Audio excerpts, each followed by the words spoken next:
Syams adalah salah satu figur yang paling misterius dan cukup berpengaruh dalam Sufisme.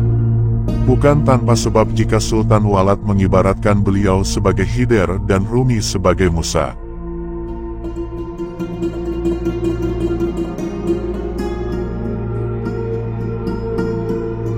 Karya terbaik dari Syams adalah makalat atau kajian-kajian yang ditulis oleh seseorang yang dekat dengan beliau dan Rumi, yang seharusnya dapat mengakhiri spekulasi bahwa Syams adalah tidak lebih dari seorang makhluk gaib daripada seorang manusia.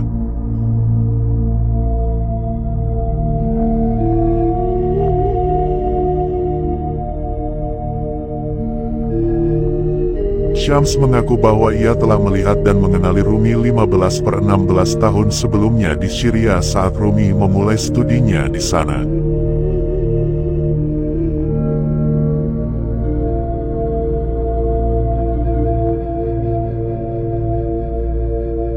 Syams menyatakan adanya kebangkitan spiritual yang pernah ia alami saat masa kanak-kanak yang membuatnya jauh dari anak-anak lainnya.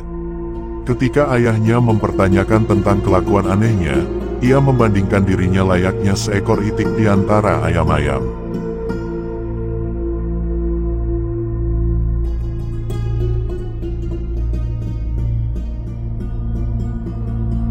Jadi, ayah, saya melihat lautan, ia menjadi gunungku, ia adalah kampung halamanku, dan negeri spiritualku. Jika kau milikku, atau aku milikmu, maka datanglah ke lautan itu, jika tidak tinggallah bersama ayam-ayam itu. Makalat 78.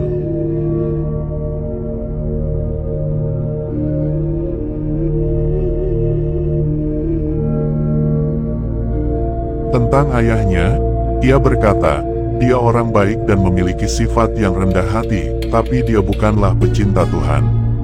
Jadi orang baik adalah satu hal, namun jadi sang pecinta, itu luar biasa. Makalat 124.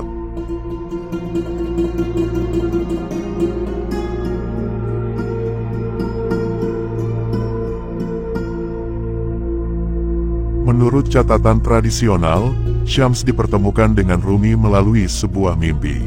Dikatakan bahwa Rumi menyadari akan kehadirannya dan keluar untuk menemuinya.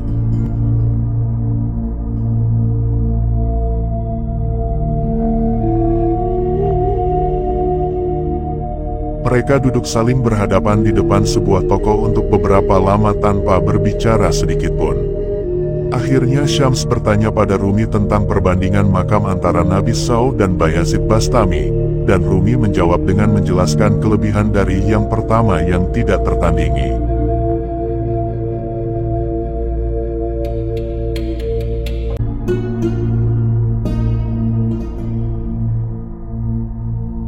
Kemudian mereka saling berpelukan dan berpadu seperti susu dan gula.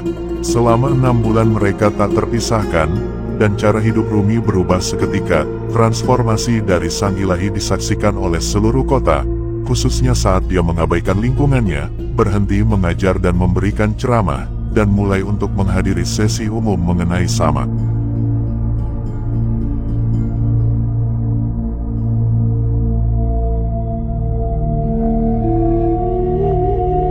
Sultan Walad mengatakan bahwa ketika Syams mengundang Maulana Jalaluddin untuk ikut serta dalam sebuah bentuk khusus dari samak, Maulana mengambilnya sebagai mazhab dan ortodoksi, hatinya berbunga dan menjelma menjadi 1000 taman.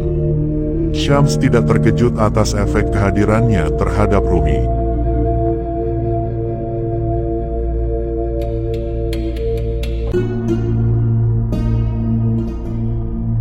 Tanda-tanda bahwa seseorang telah bersahabat denganku adalah bahwa persahabatan dengan yang lainnya menjadi dingin dan pahit baginya, bukan karena dia meneruskan persahabatan mereka, bukan karena persahabatan itu menjadi dingin tapi karena dia tidak sanggup lagi untuk menanggungnya. Makalat 75.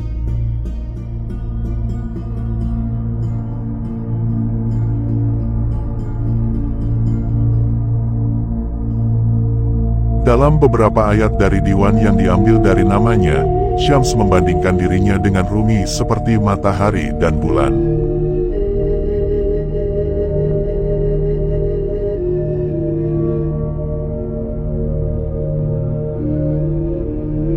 Maulana adalah cahaya bulan, mata tidak dapat menggapai matahari dari kehadiranku, kecuali dengan cahaya bulan. Matahari begitu terang sehingga tak ada satu mata pun melihatnya sebagai cahaya, pun bulan tidak dapat mencapai matahari, kecuali matahari menggapai bulan. Mata tidak dapat memeluknya, tapi dia bisa memeluk mata. Al-Quran Surat 6 ayat 153, Makalat 120.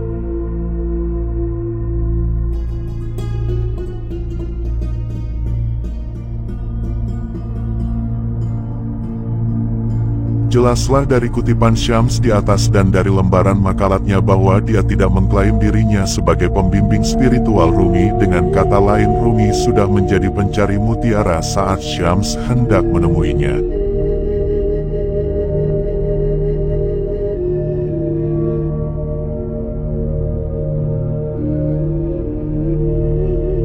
Bahkan, Syams menjelaskan bahwa tidak ada hubungan guru-murid ataupun sebaliknya. Saat aku mendatangi Maulana, syaratnya adalah bahwa aku tidak datang sebagai seorang syekh. Tuhan belum membawa orang yang bisa bertindak sebagai seorang syekh bagi Maulana ke bumi. Aku juga bukan seseorang yang bisa menjadi seorang murid karena aku sudah melewati tahap itu. Makalat 33.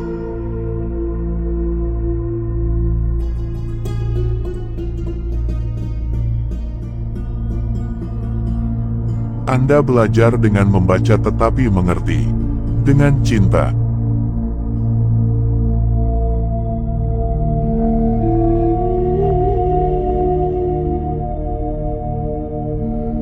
Ketika semua orang berusaha untuk menjadi sesuatu, jadilah apa-apa.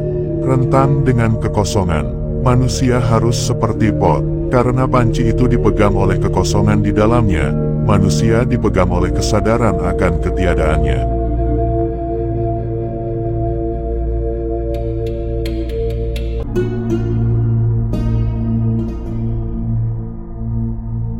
Ketika seorang wanita yang tulus mulai menari, 7 langit, bumi, dan semua makhluk mulai menari.